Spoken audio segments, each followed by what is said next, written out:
time on Yu-Gi-Oh! Zexal!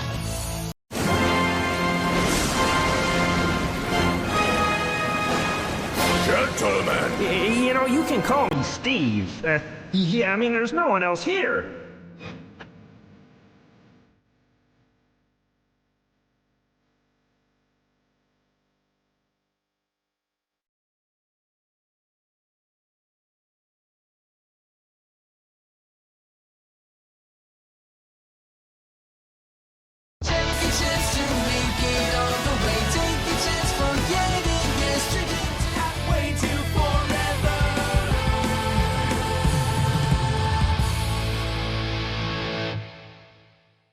Welcome back, you planetary travelers that are just dimensions, I guess, to the finale of Yu-Gi-Oh! Zexal.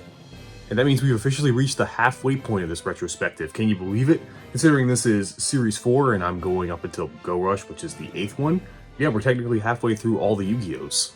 Man, think of all the good times we had together. And now we go to space, because when we left off, Yuma went to Astral World to find his friend that died, but not really, because Yu-Gi-Oh! And Shark's going through an identity crisis, apparently being a space alien with amnesia this whole time. And you think that's weird, just you wait, we got 4 more shows, duelists. But for now, let's dig into the finale of this show with the last arc of Yu-Gi-Oh! Zexal, the Barian Emperor Onslaught. Also, if things look and sound a bit weirder than usual, I'm recording this in the morning again for reasons, so, you know, I just woke up, my throat's a bit more deeper, more sensual than it normally is. So Yuma travels through time and space and ends up at Astral World. Then weirdly he sees Rainbow Karibo, a card his dad used. Keep forgetting about that guy. It's now manifested itself, guiding him to Astral World. Arriving at a city, Yuma notices that the place here is kind of a shithole. That's when some guy, a resident of Astral World maybe, shows up and claims to know of Yuma and sends dogs at him to attack. But Pride Karibo saves him by turning into a boat. Sure. It leads him to his dad. I keep forgetting about this guy. Well, it's a message saying LGBT Karibo will lead Yuma to Astral. Only he can do it, great destiny, blah blah blah. You know, we're on episode 118 at this point. Is anyone going to explain why Mom, who also we forgot about, and Dad have so much trust in Yuma and seem to know his future and everything he's going to do after the day he was born? Like, what's this great purpose he seems to have with Astral that they keep hinting at? They're going to explain that, right? Right? The figure attacks Yuma again, but he's saved by a real denizen of Astral World named Enna, who finally explains a little bit. Yuma sees a bunch of other Astralians, or whatever they're called, and a boy who looks sick. Yuma touching him cures him. Oh my god, he's Jesus. No, it's because Yuma has the power of chaos. My favorite. Enna says that once Astral World had chaos, and now they don't, and it sucks. No, pretty much that's what she says. She doesn't go any further into it. Once again, this show likes to do very vague language at the finale. Now, I'm no professional writer myself, but usually in the last bits of your show is when you want to explain everything. Are we going to get any of that? And yeah, I know in the original Japanese she says more, but I don't care. Anna says that the being chasing him is Elephas, and he's going to erase Astral. So Yuma heads to a tower and finds Astral at the top in a crystal. That's when Elephas appears and explains that Astral was created to destroy Barian World and eliminate the chaos energy, allowing Astral World to flourish, and have Astral guide Astral World to evolve it even further. To rank up, if you will. Astral was meant to be a pure being, but meeting Yuma corrupted him, so Elephas has no choice but to erase Astral now that he's been corrupted by chaos. Yuma does agree that Astral changed, but not because of chaos, it was because of friendship and children's card games. So of course, to prove this, Elephas duels Yuma to see if this friendship is worthwhile. And that might not be so easy, because you see, Elephas is something of a protagonist himself. For I wield the power to choose the very cards I will draw. This brilliant light darkens your fate. Tremble before the power of Shining Draw. That's right, he can Shining Draw, something only Yuma can do in Zexal form. What's more, he can do it as much as he wants, always drawing the exact right card he needs. Yeah, Yuma's boned. As Elephas keeps ranking up his new order card, it's not a number so I don't care. Elephas then explains this chaos will eventually take over Astral, killing him, as will happen with all the other Astral World dites. But Yuma says it won't, you need a little chaos and randomness to help you feel the flow. Then Elephas said he heard another human say that before. Ah yes, feeling the flow, the words of a fool. Your father's words. He too was blinded by chaos. So Yuma asks where his dad is. Oh yeah, I keep forgetting about that guy. You know, he's supposed to be here considering he was the main driving force for Yuma in Season 1. Elephas says he doesn't know where he is, but wants to because he reprogrammed Astral and sent him to Yuma. So what, Astral's like a computer program now? What is he? And wait, didn't he give Yuma the key when he was a kid? Like, a little before he disappeared? So he just knew how to do that? Also, considering he's been stuck on Astral World, how does Elephas not know where he is? He knew where Yuma was several times. And did Kazuma send Astral when he dueled Shark, though? Or was that back when he actually had the key and knew Astral was in there? Or was it during when Shark, it was just a random thing and wasn't really... I really wish they would stop this whole thing of trying to make everyone seem like they knew everything from the beginning. Like, it's all been planned from the start. Because every time they introduce something that keeps trying to show that, I have to think about it. And when I think about it, it just doesn't make sense. So you know what? I'm not going to think about it. Yeah, I'm done. Let's just continue on. No, seriously, that's it. We're done talking about it. Let's move on. So more dueling, more ranking up, spells, traps. Look, this duel is very long, and it's more about Yuma's character growth than the actual duel. Each episode only has like 3 turns. It's also because intercut with it is Shark, still going through a midlife crisis at age, like, what is he, 14? But Dumon shows up and uses a Barian symbol to wake his memories, because he's convinced Shark and Rio are Nash and Marin. So we cut back to the flashback Abyss showed him at the ruins, Rio sacrificing herself to repel Vector, which worked. So fueled by revenge, Nash, which is what I'll call this flashback version of Shark, sets out to make Vector pay no matter what, with Dumon following him. They arrive at Vector's homeland and see it's not doing so great either. But that's when Nash sees a little girl that is the spitting image of Rio for some reason. Her name is Iris, and Shark, of course, builds a bond with her due to her really looking like his dead sister. But this does not quell his rage. Still looking for Vector, and to spare his men from any more casualties on his quest, he sets out to find Vector alone. But his men are loyal, so all of them, including Dumon, go after him. Nash finds Vector in a ruin, the same one he dueled Abyss in the present. Vector reveals himself, and, well, it's Yu-Gi-Oh! In the past, so Vector challenges him to a shadow duel. That's right, baby, we are so back. And it's just like how it was with the Egyptians with stone tablets, but Xyz summoning exists here. That's when Vector reveals that outside their armies are fighting, and thanks to magic or whatever, the outcome of this duel affects the tide of battle. But Nash has too much sadness and rage, and uses it to beat Vector, sending him to the Shadow Realm. Well, not really, as we know. He's still kinda here. Nash exits the ruins and sees despite winning, all his soldiers are dead, including Iris, who went to find him in the battle. But Dumon, the present one, says they all didn't really die, they moved on to Barian World. Yeah, he really said that. They are going to Barian World. There they will live as Barians. Rio's ghost, I guess, also appears as now Shark, taking over, says he remembers everything. He's a Barian, and Rio remembers as well. Dumon stating he became their leader due to all these loyal souls that went with him to Barian World. And the flashback ends with Shark realizing the irony that he's his friend's greatest enemy, the leader of Barian World. What the fuck? So as I said before, they've been playing around with what Astral and Barian World are. They haven't really said exactly, but they've been implying that they are planets, then maybe other worlds or dimensions, then the literal embodiments of order and chaos, and now they're basically heaven and hell? What? Pick a lane. Like, why are they trying to make them do so much? Like, what are they? Are they gods, demigods, some kind of higher beings? Really think about it. They still haven't technically explained what anything is. Astral and Barian World, their powers, their races, how they died and went to Barian World, but others through the thousands of years, apparently the billions of other humans that died, never did. What's the criteria? What's going on? I know it's suspension of disbelief, but what's getting me is how they keep making shit up about this world and all the powers in it, and they just keep adding and making more of it. They're not really explaining the stuff that they say, they just keep adding on to it. It's Yu-Gi-Oh! Whatever, the more I think about it, the more I lose, so let's get back to Yuma. And it's not going well at all, because Elephas has ranked up his new order to the highest rank, 12. But he's not done. He says for a human, limits are limiting, but watch as he summons a rank 13 monster. I summon the all-powerful new Order 13, Etheric Amon! Back on Earth, Tori, Kite, and Quentin see a huge burst of energy is causing the teleporter to explode, and they need to leave, but Yuma's only way home will be destroyed. Tori won't leave Yuma, but they have to if they want to survive, so all they can do is believe in him. And he needs it because he's facing this large asshole and his monster. And you know, we've seen this song and dance before. The opponent is super winning, telling Yuma to give up, but he says no and will high-five the sky and feel that flow right up your ass. And then Yuma, through all that friendship junk, is able to Shining Draw all on his own, possible due to his bonds. I can't afford to lose! What's this? Go! Shining Draw! And thanks to the spawns, this gives Yuma a special power, not to rank up, but the card that allows him to rank down. Go! Xyz de-evolution! Come on out, number 39, Utopia Roots! And then of course more protagonist-isms wins the day, once again.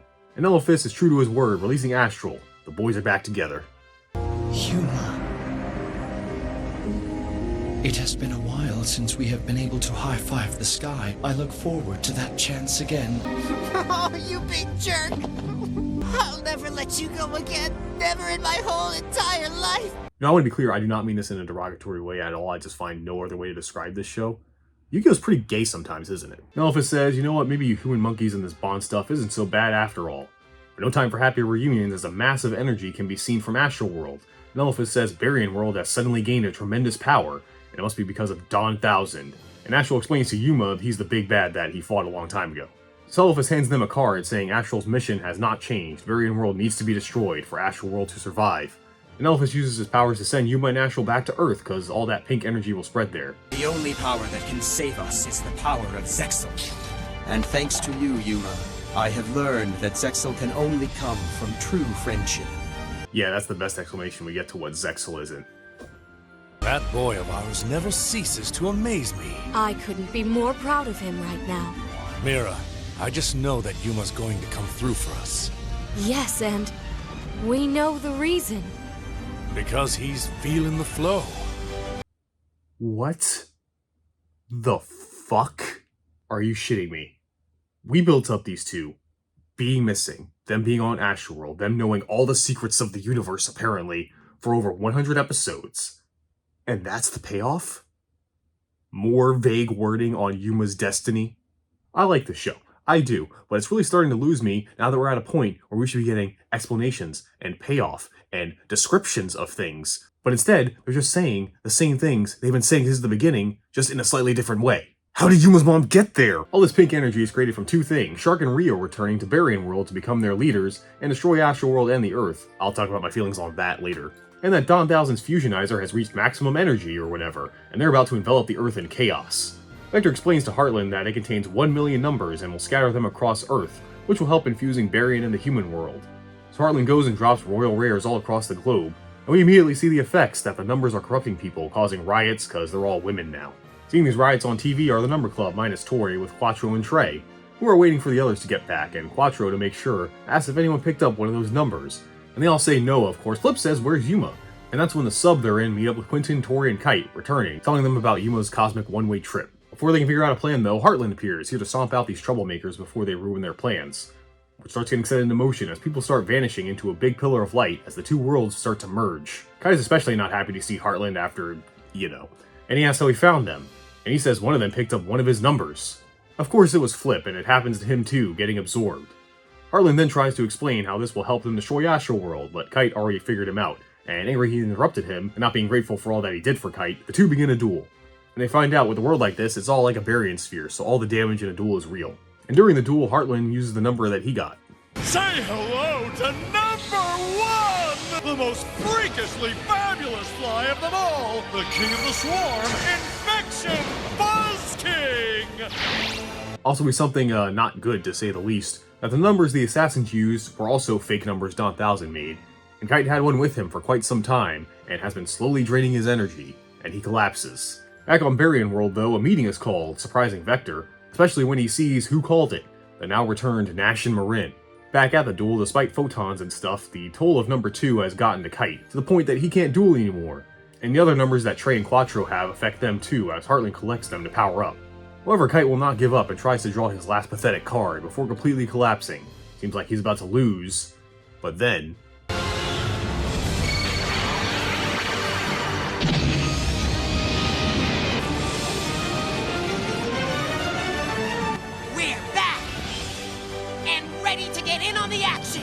Yep, the boys are back in town and take over the duel for Kite like he did with Mazar when Yuma was out. Also, Heartland turns into a fly. Back on Barian World, Vector is surprised to learn that Shark and Rio were Nash and Marin this whole time. Especially when Vector thinks they might want payback for what he did. But Don saying, hey relax guy, there's no way they remember what you did to them. And Nash is not concerned with revenge now, only having loyalty to the cause of destroying Astral World to save Barian World. Then they all take notice of the whole polymerization effect of their world with Earth, and don't suspect Vector is involved, but realize only Dawn 1000 would have enough power to do this.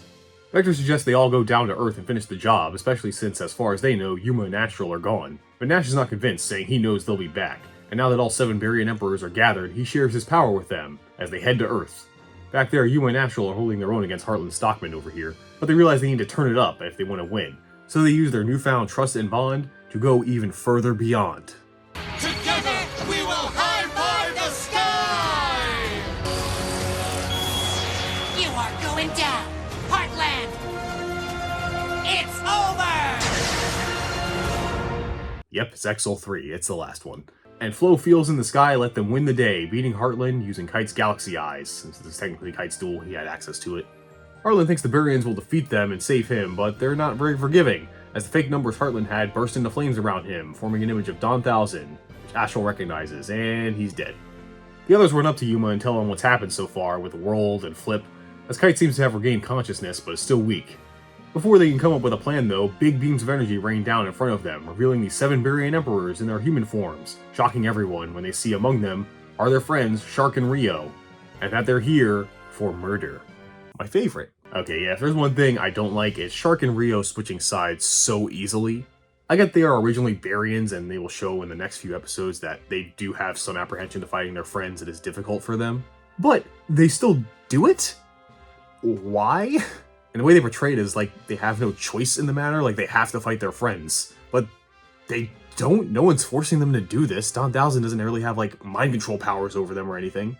Like it never crossed their minds, hey, maybe coming up with a solution that saves the Barians and the humans and their friends, you know, maybe that might be a thing we can do, maybe talk to them. But no, they're just like, fuck you guys, but I feel bad about it. It's just dumb how fast it is. I assume it's because this is the last arc and we only have about 20 episodes left, and most of it is dueling, so there's no time for development. I mean, who needs that? We gotta throw down some face downs.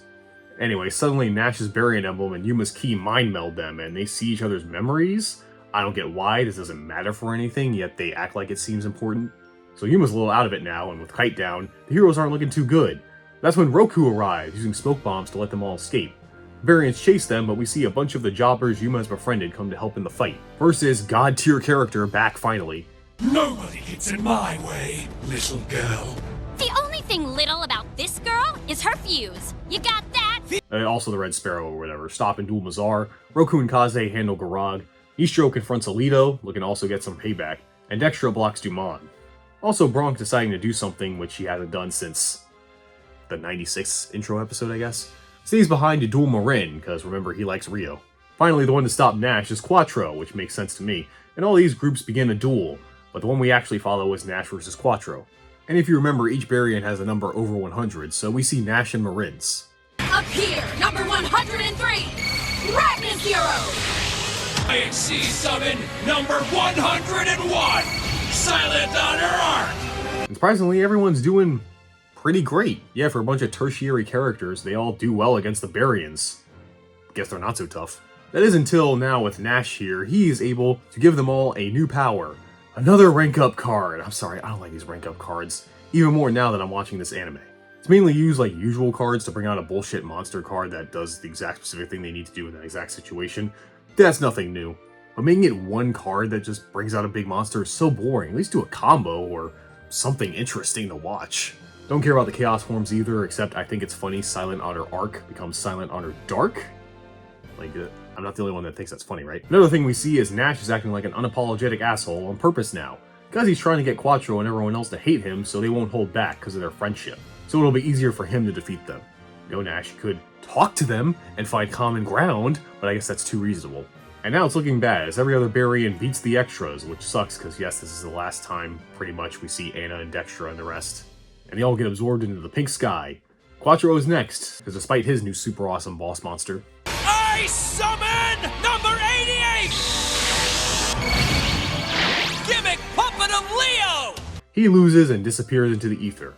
The Barians regroup because now the only ones with numbers that can stop them are Yuma, Astral, Kite, Trey, and Quentin. So they go to find them so they can take them out and get their numbers. But you may notice someone's been missing from this fight. Yeah, Vector has no interest in helping Nash, he hates him. But after seeing his duel with Quattro, he realizes he can't beat him even with Don 1000's power, especially since all the other Barians are loyal to him. So he thinks with all this chaos and them separated, it's time to divide and conquer. Back with our heroes, Yuma wakes up seeing that Bronk and Quattro are gone. They tell him they stayed behind, which he doesn't like. But Kite, recovering, says no matter what's happened now with Shark being a Barian, if they don't stop them, then they're all fucked, so they gotta fight. But Yuma can't bring himself to fight a friend for realsies, and thinks there has to be another way, but he can't come up with one now. But Ashel says there might actually be a way to win without fighting the Emperors. They go to the real source of all this, Don 1000, and beat him. With him gone, maybe they can convince the other Barians to not fight. Of course, they don't know he's fused with Vector right now, so they assume he's on Barian World, and Yuma plans to head there. Kite won't be going with as he leaves with Orbital saying there's something he needs to do and heads off, as we see he's not in the best shape after the duel with Heartland. Also not coming are Trey and Quentin, who head off saying they think Yuma's a fool for trying to end this peacefully, especially since their brother's dead, and they head off to get revenge. Yuma is shocked they'd say that, but won't be deterred and heads off with Astral to Barian World. Then Kathy, realizing finally she can only be the side piece, pushes Tori to go after him, making her smarter than any girl in Sword Art Online. That's right, I dunked on Sword Art Online in 2025. What are you gonna do about it? We then see Trey and Quentin waiting, eating some duel fuel, as they reveal they acted like dicks to Yuma because they saw one of the Barians was closing in on their location, and knew that Yuma would try to stay and talk to them or try to convince them otherwise, so they needed him to go do his thing. And we see the Barian who found them is Mazar as they begin a 1v2 duel. Dumont and Marin see the duel action and head there, seeing Mazar, who tells them not to get involved and leave, but Quentin and Trey trap them there to once again help their friends escape. Who's not escaping are the other Barians, because remember, Vector puts some Don 1000 jizz in Garag and Alito, and decides to activate it, womaning them for real this time. They are now under his control. And he uses Garag to tell Nash that Yuma is headed to Barian World. And since he's alone in the ether, Garag is able to trap him using Don 1000's power.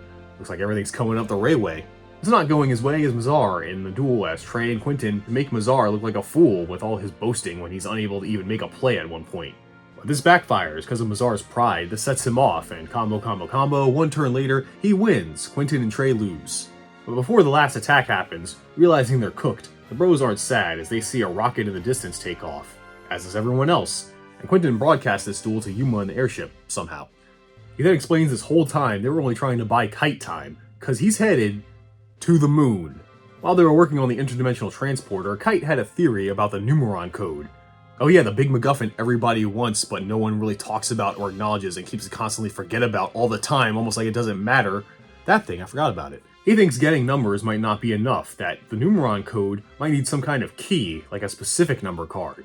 So he went back to where he met Jinlan and found a ruin with a monument that had a legend that read, "Dragons of light and time, born of a land hidden by light, a duel of this unseen soil will reveal the code." In other words, two big idiots have to run into each other on the moon.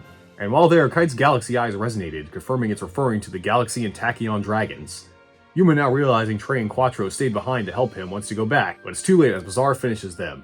After the duel, Mazar's Tachyon also begins calling out to him, and whether this helps his enemies or not, Mazar heads to the moon to prove once and for all who the true Galaxy Eyes master is. Back on the airship, Yuma's pretty upset his friends are sacrificing themselves for him. But he's got no time to mourn, because while Garag went after Nash, Alito was sent to stop Yuma. He makes the airship stop in one of those between-dimension areas like Sargasso, and Yuma, after all this, doesn't want to duel and hurt Alito since he's trying to solve this peacefully, but Alito forces him by trapping Tori in vines. Hey, being used as motivation for the protagonist, that's a woman thing. One we haven't seen that much of with all the brainwashing in this series. So to save Tori, Yuma reluctantly duels Alito, and when Alito uses his new rank up card, Astral realizes that card isn't pure Barian, it was made by Don 1000. And with that, Don decides now is a good time to reveal himself to anyone besides Vector for the first time. Yuma is of course upset Don is using Alito, but he says, "Hey, relax friend, if anything you should blame Astral and Astral World for this."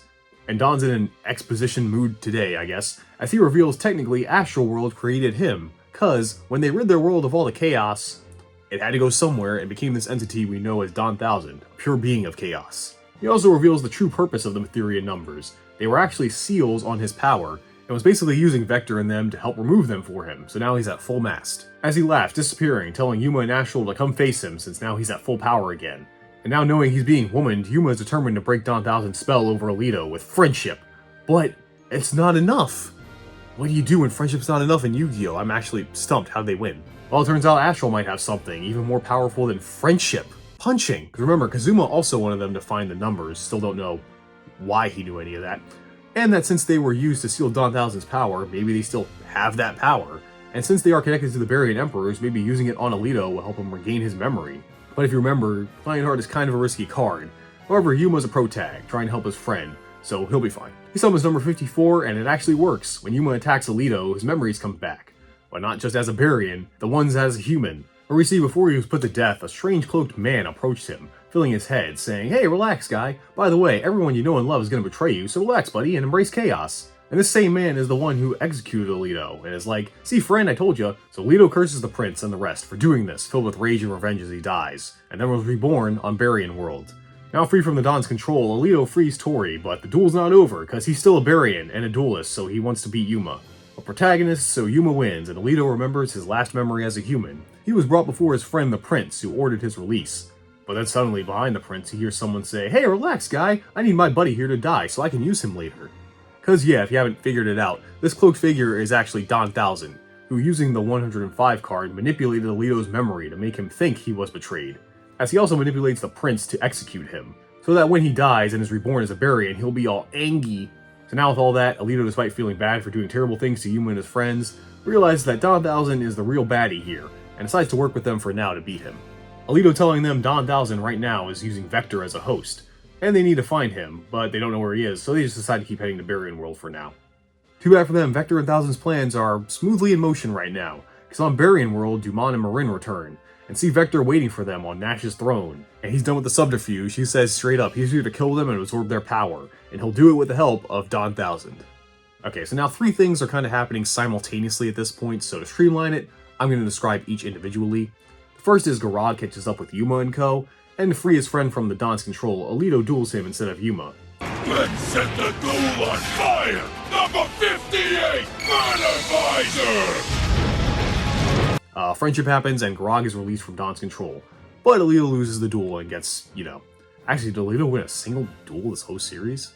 Is he supposed to be a threat? But yeah, as for Alito. The second thing is obviously Vector's duel with Dumont and Marin, where Vector and Don 1000 reveal the plan, and the reason why he made the 7 Barian Emperors. Because after his battle with Astral, Don was weak, so he found several individuals on Earth filled with some form of regret, hatred, malice, all the cool emotions, turned them into Barians, and has basically only made them so they can get super strong, and then he can eat them, bringing his power back to full mast. And Vector is very willing to help him, but Marin points out the obvious, he's gonna absorb Vector too, why help him kill him? But Vector says he's not too worried about that right now. And Dumont and Marin aren't too worried about Vector at this point, but they realize they need to stop him, as they all duel. Apparently Don 1000 had an in with Pegasus too, because he even made cards about himself that Vector uses in his duel. They also gave Vector a new number card. IXC summon! Number 43, Manipulator of Souls! And using this number, Vector attacks Marin, like solely targeting her, not even caring about Dumont. Because Vector reveals, as humans and Barians, he's always hated Nash, and I guess by extension Marin, and says he wants to defeat Marin again, just for the lulz. He also reveals he's the reason Nash and Marin went missing, cause he killed them, I guess twice at this point. So we see in a flashback Vector, not having his human memories at this point, just hated Nash and Marin for some reason. So he kidnapped Marin, cause even a Barian, you're still a woman. If you're not getting kidnapped at least once a week, why even have you around? I guess that makes Mokuba the best woman in the show? Anyway, Vector throws her into a weird abyss, and Nash goes after her. Well, that was easy. As they die, Abyss appears before Nash and Marin, but they don't remember him from the human times. And I guess, like the Dawn, Matherian numbers have the power of reincarnation. It seems like everyone can just monster reborn living beings like it's going out of style. It's just a thing anyone can do. Yu-Gi-Oh! Death? Kinda sucks I guess, but you'll get over it. But yeah, with no memories, their souls were put into Reginald and Rio Castle after their car crash where they technically died, and Nash and Marin's souls took over. Not only did Abyss happen to find 2 people that looked exactly like Nash and Marin when they were humans, but also if you remember last time, this is why I was confused that they showed that Shark's family home had that symbol that he had when he was in the past life. Because again, think about it. How and why? They were put into Rio and Shark's bodies like midway through their life at that point when they were like younger kids. So why do these humans that have no connection to Nash and Marin have a symbol that's exactly like the one they had when they were alive? Like, they can't be their descendants, right? They all died. That's the whole point. So how can they have descendants? Like, once again, if you just think about this stuff for a second, it all falls apart and makes no sense. Well, Vector was shocked to see they were revived as Shark and Rio, but doesn't mind, because he gets to kill them for a 3rd time, technically, I guess, at this point. Marin is pissed at this revelation, because as humans, they met their friends, and are now suffering because they have to fight them as Barians. Oh, shut up, Rio. I hate they're trying to make it sound like it's just a thing they're being forced to do. They have to fight Yuma and Astral and the Number Jobbers. Like, what are Barians? Are you just animals that act on instinct? You can't control it? You're all living beings with brains that can make your own decisions. We've seen it happen several times in the series. That's why you're fighting against Vector and Don, and how Vector has gone against Don 1000 and you guys. You all clearly have free will. Stop trying to sell this off as a tragic, oh, we have to fight our friends thing, we have no choice, to try to make it more nuanced than it is. It's just bad writing. And yeah, I think it's the first time I've used that word this series, isn't it? Because it is, it's contrived. It's a way to force Yuma to fight his friends, because really it's meant to be a struggle for Yuma more than anyone else. All the other characters are just being manipulated at this point like puppets just to get to that point where we're going to see Yuma have to duel Shark and have to be all conflicted and stuff. Watch, it's going to happen. Anyway, Marin tries to take out Vector, even trying to take herself out at the same time. But Don 1000 tells Vector, hey, relax, friend. I still need you despite what you just said about me. Don't be an idiot. So he dodges the effect that would have beaten him. And Vector decides to fuck with them some more, showing Nash, captured and hurt, watching this whole thing. And they realize why Vector is showing this. That Don 1000 card, the throne he used, has an effect that restores his life points. But it's not just restoring them, it's draining Nash's life force, and giving it to Vector. So this whole time, while they've been dealing Vector damage, it's been hurting Nash. Marin is distraught because she's basically been killing her brother. Then after a while longer, combo, Digimon goes out but makes some moves that gives Marin's monster some crazy attack, because he wants his sacrifice to be enough to let Marin win, as he dies, and Marin absorbs his power. But it's not enough, because remember, woman main bad guy. So of course, she still loses. As Nash, for like the 4th or 5th time at this point, if you count when she was Rio, sees Marin die. Jeez, comic book superheroes are jealous of how much characters in Zexal die and come back. With that, Vector absorbs Digimon and Marin, but realizes something's up with Alito and Garag and heads to them. So we see Garag and Yuma still trying to get over Alito's death. Vector shows up and tries to kill Yuma, but Garag saves him. Yuma asks Garag why he'd do that, and he says his bestie Alito vouched for him, so he's returning the favor. As Vector absorbs Garag and Alito's souls too. Yuma of course is ready to end this, but Vector senses something. Nash, who in his anger has escaped, and knowing what he's capable of, Vector has to deal with Nash first, leaving Yuma to cry some more. He's been doing that a lot lately. So all that was the second thing, mind you. Of course, Kite is the third thing, which means I can finally say this. We cut to the moon, where Kite has arrived, more like crashed on the surface, with Orbital turning into a spacesuit for him, and luckily they crashed right at the site of a tablet with the same legend back on Earth. I guess none of our advanced telescopes and missions to the moon found a giant fucking stone tablet inscribed with children's playing cards. Don't worry, it's not a long story. So it all started with the Big Bang, and it banged out a dragon, but he was lonely, what a pussy, and created the universe to have friends. But doing so used all that great power he had, and he died. As he passed on though, he shed a single tear, and this tear contained all of the dragon's knowledge of the universe he created. And eventually that tear crashed on Earth, which impacted it so much it created the moon. So Kite determined the code for Numeron is the Earth, and the key to unlock it is the moon. And to make sure his knowledge wasn't used for evil, the dragon sealed away the key using the numbers. Wow. That was probably the most bullshit, fanficky explanation for why everything is happening in a Yu-Gi-Oh series. They really are relying on you having your suspension of disbelief stat maxed out. I mean, not that it's hard, it's anime and Yu-Gi-Oh, so I've seen stupider. It's still stupid, but I've seen stupider. Look, I'm just saying, remember how the original explanation for everything weird going on was ancient Egyptian magic? It's just a few words. I guess power creep happens in the card game and the writing. Anyway, Mazar arrives on the moon, and if the legends are true, not only will the winner get the Numeron code, but they will finally realize who the true Galaxy Eyes Master is. And yep, we finally reached it, folks. We have a kid in a spacesuit that's actually a robot he built, a reincarnated guardian of some ancient land who is now some kind of weird alien demon thing born of pure chaos, using big quantum fuck dragons to battle by using a card game made for children on the moon. If Hasselberry Dinosaur was jumping the shark, and time travel was flying over it, this is soaring over it into the stratosphere. Which means, this is it. This is peak Yu-Gi-Oh! Duelists. We did it. Everyone go home. We're done. I mean, how do we top this? Bye.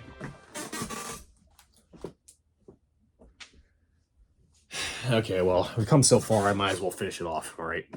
So, through some shit is the technical term, I guess. Yuma, Astral, Tori, Faker, and Heart, who we haven't seen in a long time, forgot about them too, are able to watch Kite and Mazar's duel. Also Kari and Lilybot, because Lilybot and Orbital have a thing, I still don't care. Also, Kite is still suffering from the effects of number 2, and is growing weaker as the duel goes on. But we see the legend is true, as the Galaxy Dragons clashing does activate the monuments. And using Hope and this new power, Kite is able to summon his own number, a Galaxy Eyes number.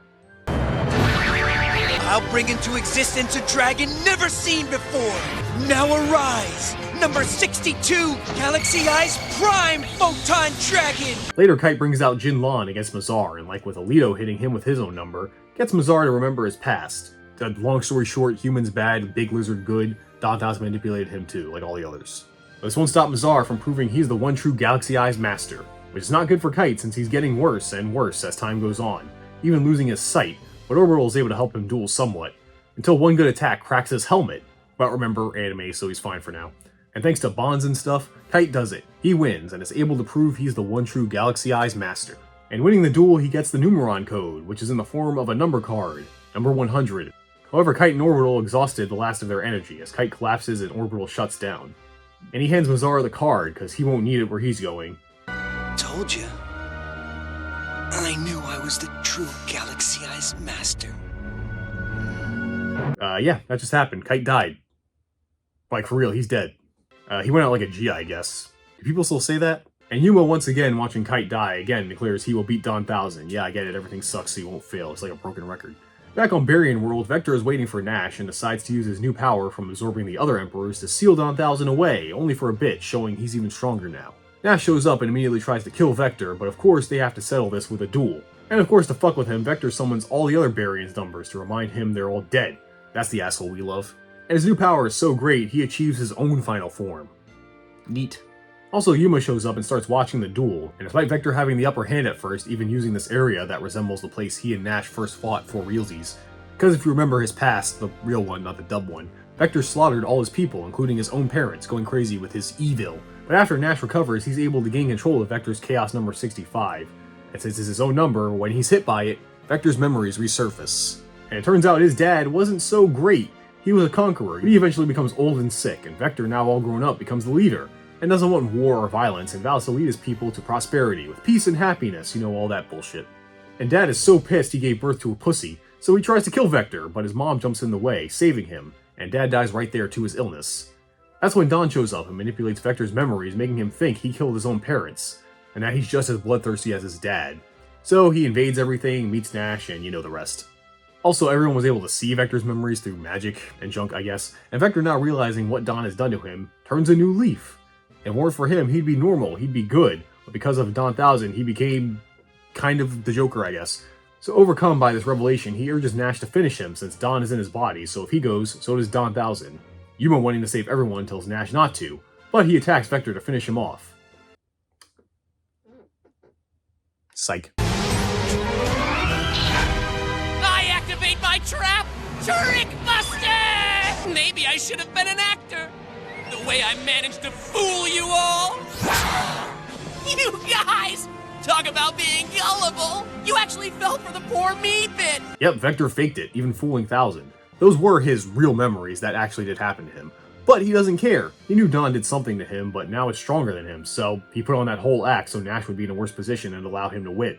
Which, thank God, I don't think Vector should be good. He should remain a complete unapologetic asshole. That's why I like him. Like, seriously, Zexal, I know it's Yu-Gi-Oh! And you have to make everyone friends at the end, but please, just leave one. He's good as a villain. I like him as a villain. Don't turn him good. Okay? Can you do that for me? And to show how much stronger he's gotten, Vector is able to completely disintegrate Don 1000. Yep, he killed him. Vector is completely running the show now. But Nash is not Yuma. He didn't believe Vector at all and had his own contingency plan in place. So the duel continues, with Vector showing a new number that he now has because of his powers. I summon Chaos number 5! Chaos Chimera Dragon! Say goodbye to what little hope you have, Nash! Vector even gets Nash in a sort of lock, making the next few cards he's going to draw virtually unplayable. Well, literally unplayable, I guess. You'd understand if I explained the duels, but I know you don't want me to do that. And Nash may not be a protagonist, but he's close enough, I guess, as Heart of the Cards gives him the ability to not brick and beat Vector. And Vector is shook, to say the least, that despite all his power, he still wasn't able to beat Nash. That's when a bunch of shadow ghouls appear. I think these are supposed to be the souls of the people Vector slaughtered. They come to drag him to hell, I guess, which is Barian World in this universe, by the show's implications anyway, so maybe technically he's being dragged to Super Hell? I hate all this thing. I need to figure out how to stop this thing from dimming. It's really annoying. But Vector still has all his power and uses it to resist, saying he's a god now. But a voice he thought he wouldn't hear again comes back, saying, "Hey there, friend."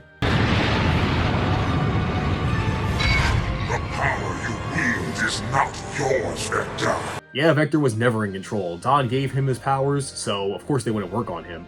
And now that he lost, he has no more use for him and tries to absorb him. But to everyone's surprise, Yuma saves Vector. Even he's surprised, saying if Yuma saves him, he'll just betray him again. But Yuma says he's had enough death and says that's a chance he's willing to take. Because despite what Vector has done and maybe he will do, he deserves another chance. Even though he's had like 30 at this point. And that whoever he is, Ray or Vector, they're still friends.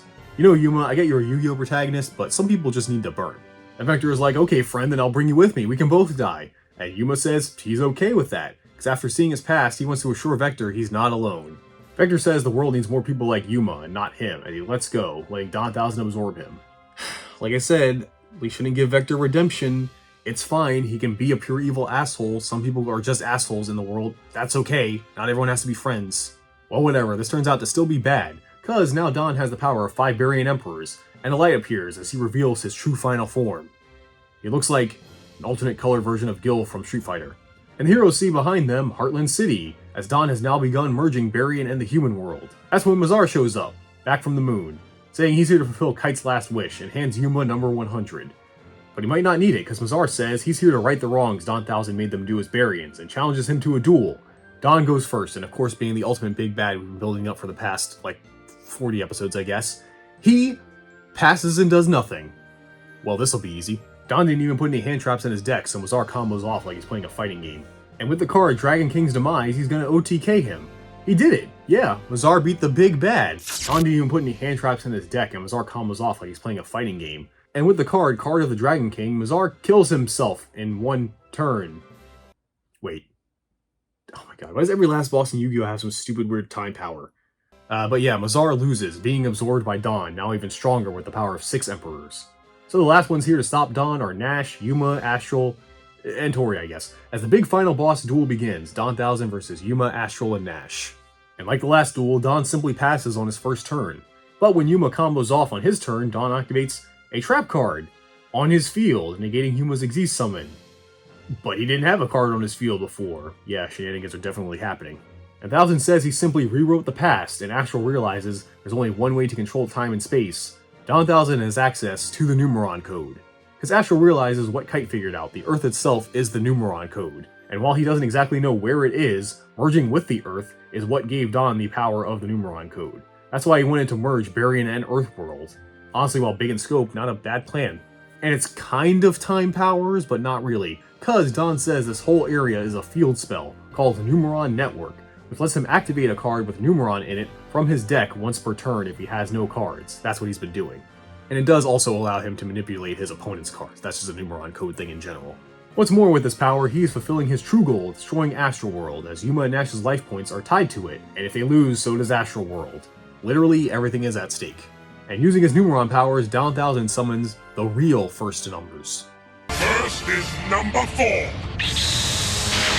Numeron Gate, Teferi. Next I summon number 3 and number 2. Numeron Gate, Treaty. Numeron Gate, Debay. And finally, witness the ascent of number 1, Numeron Gate, Acom. Ah, dumb, super specific, and hard to summon, and completely useless on any other board state. Now that's a Yu-Gi-Oh! Boss monster. Or monsters. After a bunch of dueling that I'm not explaining, because I know you don't want me to do that, Astral realizes he can follow all the weird tendril node things, the original location of the Numeron Network card. So Yuma and Nash duel without him, and Don is not too concerned with Astral as he summons his number's true form. Then using his god powers, Don opens up a comm link to Astral, taunting him, saying he can't do anything to the Numeron Network card, because if he removes it, then the burst of energy will be so huge it'll destroy the human world. So Astral decides he will absorb all that energy, instead killing him, for the 3rd time, as anyone really keeping track at this point, but giving Yuma and Shark a fighting chance. Thankfully, Elefish shows up, somehow, taking Astral's place, absorbing the energy, because even he's getting sick of Astral dying. Jean Grey thinks it's been too much. Despite not having Numeron Network anymore, Don is not concerned, because this is the final boss, so of course he has 3 forms. I exceed summon Chaos number 1000! Witness the ascension of Numeronius! So to help them feel the flow, Yuma and Astral Zexal morph, but that doesn't work, so they do it again. And it still doesn't work, this boss monster is too boss. And now, at the end, we get an explanation for the numbers, because Don starts expositing about how they should give up and junk, and mentions in his battle with him and Astral long ago, that Astral's power was split after Don was sealed into 50 numbers that scattered on Earth, marking the location of the Numeron code. Yeah, there were never 100, despite them saying that at the beginning. And 7 more were later used to seal Don and were attached to humans, so he went after them, corrupting them with chaos, so he could remove his seal and use them to revive himself. Kind of a mid-answer for waiting about 140 episodes on the number origins, not gonna lie. Don goes on more about he's super smart and how he manipulated everything since the beginning. Yeah, I'm sure, bud. You know, I don't even get why the Yu-Gi-Oh shows keep trying to make it like the big bad of the show has manipulated everything since the beginning. In the original Bakura, the final boss there was just some vengeful asshole. He was involved in the plot for a long time, which was what made him great. But he didn't reveal at the end he influenced Pegasus to make the card game and Merrick and made Leviathan, because that's stupid and contrived. Like, you think Takahashi knew all the shit that he was going to put into it since day one? Absolutely not. But he made it all fit and feel cohesive. You want to know how he did that? By not making it seem like the final boss did everything. And no, this is not the last time Yu-Gi-Oh will try to do this. And I'm sick of it, so let's just end this. So when it's looking bleak, Yuma's protagonist powers activate, and a vision of Kite eggs him on. And Yuma goes, oh yeah, I literally have the card that is the key to unlocking the secrets of the universe. I should use that. And he summons number 100, the Numeron Dragon. Here's number 100! Numeron Dragon! If you attack me when I have no cards on my field or in my hand, I can summon this monster in defense mode! Uh-oh, DLC, there's a 4th Chaos form of Thousands monster. When it is in my graveyard, I can use it to exceed summon an even more powerful monster! Arise from the great beyond! Chaos Imaginary number 1000! Numeronius Numeronia! But who cares, because Yuma has bonds, nigga. And with them and a super specific counter to Don's monster, he does it, or should I say they do it. Yuma, Astral, and Nash beat Don 1000, saving the universe. Using Utopia and Double or Nothing, a combo he's used, I'd say 50% of the time in this show. I haven't brought it up, because obviously, but I'm sure the fans geek out when they see it. So that's it, game over, right? Nope, because I got more DLC for you. Because when 1000 is beaten, all his power, including the ones from the other Barians, goes into Nash. Gross. And a huge burst of energy sends Yuma, Astral, and Tori away. When they wake up, they're on some arena between Astral World and the Earth, and Barian World is still fused with it. They're all confused about this when Nash appears as Shark, explaining he kept the fusion with Don's powers, and this area is some weird pocket dimension between worlds, and he intends to let Astral World, Barian World, and Earth collide, destroying everything. Because Nash is still a Barian, and he still wants to destroy Astral World. I mean, after all, his friends and sister are dead, he's kinda got nothing else going on. Yuma, of course, suggests there must be a way for all the worlds to coexist, but Nash and Astral are adamant only one world can come out of this alive. The other has to go, there's no other way. But Astral suggests if there is another way, it can be found by dueling, of course. So to determine the fate of everything, again, Yuma and Astral duel Nash. See, I told you Nash wanted to destroy the Earth would come to Yuma having to duel him. And look at that, he's apprehensive at first, until Astral reminds him, the winner of this duel will get to control the Numeron code. And using it, Yuma can use it to change the past, present, and future. But he's still not so sure. Astral reassures him though, because in the past he would have used the code to destroy Barian World without hesitation. And now even he's not sure of what to do with it. And if anyone can change the future, it's Yuma. So he Katu Bingus and begins the duel. But Nash isn't alone either, as he's able to summon the numbers of his fallen Barians, powering up his deck, and summons all of them. Damn. What's more, using a special effect from another monster in his extra deck, Nash summons his boss monster using all the Barian numbers as overlay units. I build the ultimate overlay network! Feast your eyes on Chaos FC's Barian Homes! And yeah, it doesn't look good for Yuma now that it's 7-on-2. Sorry, 3, I didn't forget about you, Tori. You're definitely helping. So he and Astral go further beyond again. But see, because of the intensity of the duel, I guess, the worlds are being pulled together faster. And when they collide, it won't just be Astral World, but the whole universe will go too. Uh-oh. But then they come help out Vetrix, who we haven't seen in like 70 episodes, and Kazuma, who use unexplained powers, because Vetrix's quest power, and also Vetrix's crest powers are supposed to be gone too. That's such a tongue twister for no reason. And I know we still had them at the end of part 1, but they established they are supposed to be gone now. That's why the brothers had to use bracelets. What am I thinking about this shit? It's Yu-Gi-Oh! Zexal. They're just making this shit up. Who cares? But how the fuck is Dad doing this? What is this guy's deal? He's just supposed to be a normal human, right? How does he know everything about the plot, but won't explain anything? How did your wife get to Astral World? You explain something, asshole! So the 2 unexplained powers, which don't bother me at all, stop the worlds from colliding, allowing the duel to continue. And and Shining Anime Draw allows them to summon Utopia number 6? I've kind of stopped counting. Break up Xyz's evolution! Shatter the boundaries of reality! Arise anew, number 39! Utopia Beyond!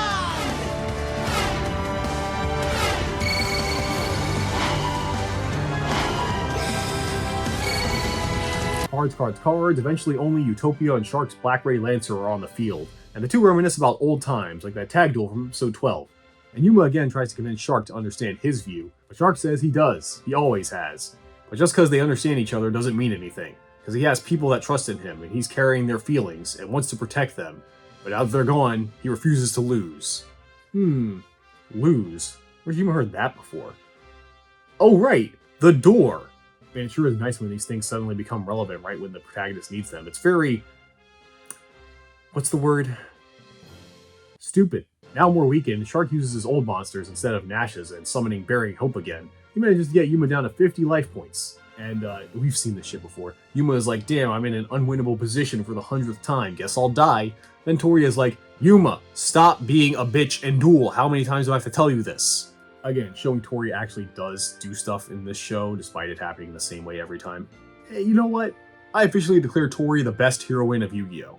Now, I prefer Akiza and Alexis for my own personal reasons, but Tori has remained relevant through the whole series despite not being a duelist. That's pretty impressive. It's a shame how this anime and the fans, I guess I'll call them that, like to, let's say, draw Tori. All I'll say on that is thank God for dub censorship.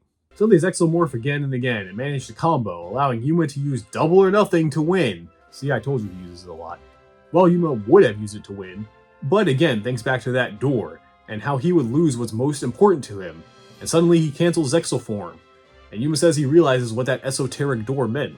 He always thought it was astral, but the door meant, to get power, he would lose himself. Because attacking Shark, beating him, and using the Numeron code to erase everything that makes Shark Nash, his friend, is wrong. By winning this duel, he would go against everything he believed in, which is trusting in your friends and not fighting them. So he negates his own attack. Shark thinks he's given up, but Yuma says he hasn't. He will find another way to win this duel. If he had to sacrifice any of his friends, even to save them, that's not feeling the flow, man. But Shark reveals a card that has the Barian Emperors on it, for some reason, and if Yuma would have attacked, he would have lost due to the card's effects. So Yuma thinks it's a draw for now. But the card's other effect is Shark's life points become the amount of the change in his opponent's life points, which was 0. Wow, that's a Yu-Gi-Oh card effect if I've ever heard one. If you don't get it, Yuma basically won by not attacking. That's some plot armor-ass protagonist armor. So Shark Nash loses the duel to his own gotcha effect. As Shark goes, he admits he's happy, because now he doesn't have to duel his friend and try to kill him. You could have just not done that from the beginning, and is sad he won't see this future that Yuma and Astral will create. As he and all the other Barian Emperors and Don Thousand vanish, the Barians have been defeated, but at what cost? But whatever the cost, they did it. They saved the day, again, as Yuma, Astral, and Tori are taken to Heartland City that's not fused with Barian World anymore. Also, Vetrix fades away. I guess he used all his power and died too. Fs. But some good news as Yuma and Tori see Flip return. Not just him, all the other humans absorbed by Barian World return. Hell yeah, Anna and Dexter are back. And while everyone shows up and congratulates Yuma for beating the Barians, some people don't get to come back. Like Kite, and all the other Barians. They are dead as doornails. You saved everyone! Not everyone, Heart. I tried, but I wasn't able to save Shark. Or your brother Kite. Not even Rio. If I never started dueling in the first place, none of this would have happened. So again, you might think this would be the ending, a bittersweet one, but the final boss and the DLC are beaten. Once again, not yet. Don't worry, this is the last one, as we are here. Episodes 144 to 146, the last 3, and the last duel, as we see who the real final boss is in the finale of Yu-Gi-Oh! Zexal. As right above Yuma, a sphere field appears, dragging him in, where he meets Astral. That's when all the numbers and Numeron Dragon combine into the Numeron code. And while Yuma said he wouldn't use it, Astral didn't. And while the Barians are gone, Barian World is still there, and he's still got a mission.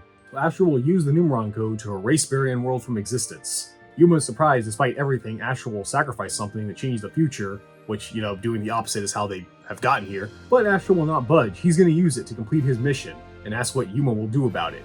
So Yuma says he'll duel Astral for it, of course. Astral points out, that's dumb, because without him, Yuma will have no numbers, and he'll have all of them. But he doesn't care. Yuma says if he wins, Astral will have to listen to him about sparing Barian World. But Astral says if he wins, he will use the Numeron code to destroy Barian World and erase Yuma's memories of him. Yuma still agrees to stop Astral, and they will duel tonight as Astral sends Yuma back to his friends.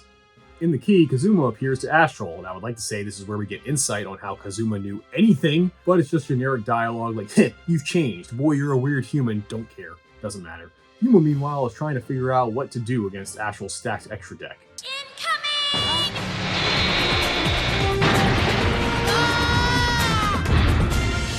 What's up, Yuma? You weren't using that wall, were ya? Why couldn't you have been a main character? Other people who aren't Anna show up too, and we see Yuma told his friends he's dueling Astral, but not why. They think it's a friendly duel. They arrive at the station where Yuma dueled Shark and he and Astral first met. And we see the number jobbers, of course, but also Nistro, Dextra, Anna, and the Arclight brothers are all watching. Before they begin, Astral mentions he had a feeling a day like this would come eventually, because they would have to go their separate ways when this mission was done, and declares this to be their first and final duel, as they begin. And it doesn't go well for Yuma, because Astral manages to not just summon one, not two, but every Utopia. He's got the full set, and Yuma's back to the wall by turn 3. He's not holding back. Shocking everyone watching that Astral seems to not be having a friendly duel, seems to really be trying to crush Yuma, like they're enemies. Considering Astral has 5 numbers out, everyone thinks Yuma's already lost. But to everyone's shock, even Astral, Yuma starts laughing. Because Astral came out swinging, he's not going to hold back either. And Yuma actually manages to outplay Astral, because he realized he summoned 2 Utopias with spells that negated their effects, which allows his Gaga Cowboy to destroy them. He manages to destroy even more without numbers of his own, using cards that seem to specifically counter Utopia. Yeah, Yuma actually managed to outplay Astral. He specifically built his deck to counter the number meta that Astral was going to bring. So Yuma takes this chance, kind of like the song, to try to convince Astral to stop his crusade, but he will not be swayed. Bars. And it looks like he might succeed as Yuma manages to get rid of the original Utopia, managing to destroy all 5 forms to everyone's shock. And that's when Astral says he's really doing this duel to remind Yuma of something, as he reveals a new power he got from all their adventures. Rank down. Yep, the same thing Yuma did against Elephas. Astral has obtained this power too. And what's more, he attaches Shark and Kite's numbers, number 32 and 62, to it as overlay units. So now it's like Yuma's fighting all his greatest friends and rivals. As Astral attacks him, he tells Yuma he's lost something and must find what that is in order to really win this duel. And as Yuma flies back, he tries to wonder what it is that he's lost. As we lead into the final episode, number 146, the finale of Yu-Gi-Oh! Zexal. We got to a flashback that we don't know exactly when it was, but at some point Yuma asked Astral what happens when they do get all the numbers and he completes his mission. Astral says he's really never thought about it, but Yuma tells him to start because once he's done the mission he can go do whatever he wants, he'll have freedom, causing Yuma to wonder if Astral will stay with him at the end. So he promises to duel Astral when their mission is over, and that he'll win to make sure that no matter what happens after, they'll understand each other's feelings. Back in the present, Yuma apologizes to Astral because he promised at the duel he would laugh, but since it's so serious he hasn't been laughing, and wonders if that's what Astral meant by the thing he's lost. And that's what Yuma, I lost my joy around your age too. So Yuma says he promises to show Astral his future, and to make good on his promise, he shows that he can Shining Draw without Astral, like he did on Astral World, and plays a card, Halfway to Forever. Yeah, this is a thing that will happen in Yu-Gi-Ohs. The characters at the end of the show will use cards that have them on it and are named after meta things that they probably don't understand, which is weird. I get having these cards IRL for fans of the show, but in universe, why is no one freaking out that Yuma is on a Duel Monsters card? If that were me, I'd probably shit seeing myself on a trading card game that I play and have no involvement in developing. By using this card, Yuma summons his own number card, his Utopic Future, and the only rank 0 card and the last Utopia, finally. Forge the path of destiny! Future number 0! Utopic Future! It's not said in the dub, but it's 0 because, you know, limitless possibilities, protagonist. But Yuma isn't able to win with this, and on Astral's turn, he summons the last number card of the show. Witness the pinnacle of prominence! Number 99, Utopic Dragon! Yuma manages to survive Astral's attack though, saying he wouldn't let this duel end so easily. Realizes this will be the last turn. If he doesn't out Astral's board, he loses. So he's got to make sure he wins, so he makes sure to feel that flow, drawing his last pathetic card, and uses another weird meta one called High Five the Sky, and then combo with other cards. Yuma is about to attack Astral and win the duel, but Astral has one more card, a trap, called the Door of Destiny. This fucking thing again. And Yuma has to destroy this door to win the duel. But if he does, Astral will vanish. Realizing again that the door was talking about Astral is the thing he'll lose. We seem to be going back and forth on what this door meant. We seem to be doing that a lot in this show, don't we? Yuma doesn't want to lose Astral, but he says he will never truly be gone. He'll always be in the utter. So Yuma, of course, uses double or nothing again. See, I told you he uses it all the time.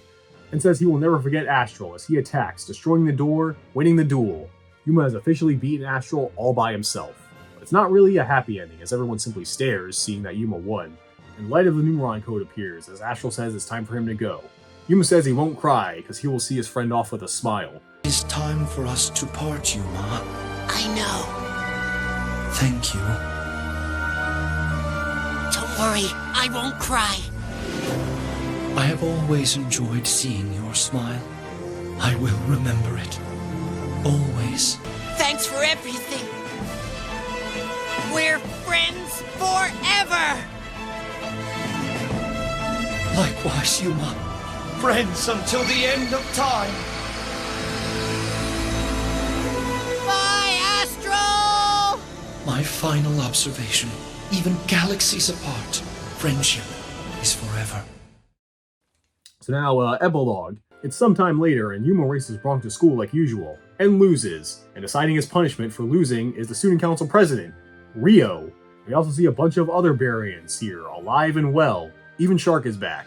And Yuma awkwardly exposits that Astral used the Numeron code to bring back all the Barians as humans. And despite being the main catalyst for everything in this show, Yuma's mom and dad are back, and it's barely acknowledged, and yes, it pisses me off that we never find out why and where Kazuma learned all the shit he does, or how he has convenient stop planet colliding powers, what this great destiny Yuma had. They seem to know about how Yuma's mom got to Astral World, how they also Kite is back working with his family and Vetrix on other parallel dimensions, but that's a story for next time, kind of. After that, Yuma and Tori are together when the key glows and all the Barians, the Arclights, and Kite appear behind them, saying a new threat is approaching Astral World, which means it's time to go see an old friend. Everyone says like a thing to go out on. We even see Vector was revived, and he's good. Awesome.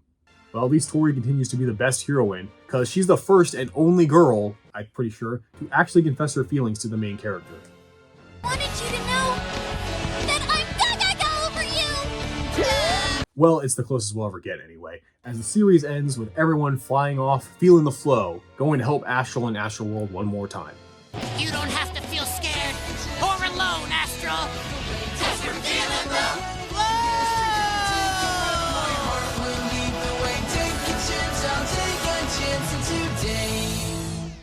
And that's Yu-Gi-Oh! Zexal. Gonna be real, did not like that ending. All for happy endings, but come on, everyone who died comes back and all the evil people like Vector are good. This is what I meant when I said at the beginning that no one dies. You thought I was kidding. I know it's a kid show and Yu-Gi-Oh! But come on, we had to have everything tied up in a neat little bow at the end. But you know what? As a whole, despite the not explaining of things and that ending, I liked Yu-Gi-Oh! Zexal. I think the characters were great. Yuma is a good protagonist in my opinion, and Anna. And again, while I don't like how we got there, the overall story was fine. I enjoyed it until this last bit. And the duels, again, until the last few with negates and 4 turns, were pretty good and entertaining. I like the concept of the numbers and hunting them. The Barians were fine. Again, if not for Vector, that whole arc would not have interested me.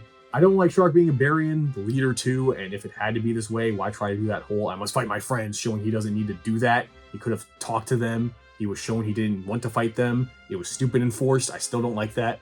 I still think 5Ds is my favorite, but I'd say Zexal is third behind the OG. It's definitely better than GX. And like I said, for the TCG, I like the Z summoning, not so much rank up.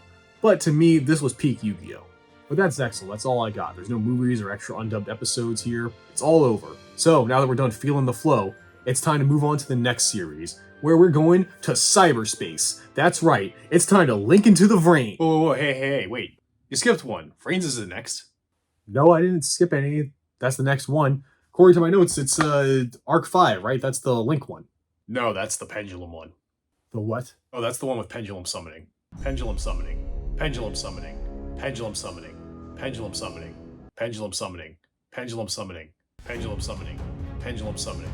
Pendulum Summoning. Pendulum Summoning. It's showtime! Ladies, gentlemen, and Gong, how about I kick off this round's entertainment with some carnival-craving hippos? Get hoppin', hippos! You hippos sure know how to have a good time. Ouch. Yugioh, what do you have to say for yourself? Huh?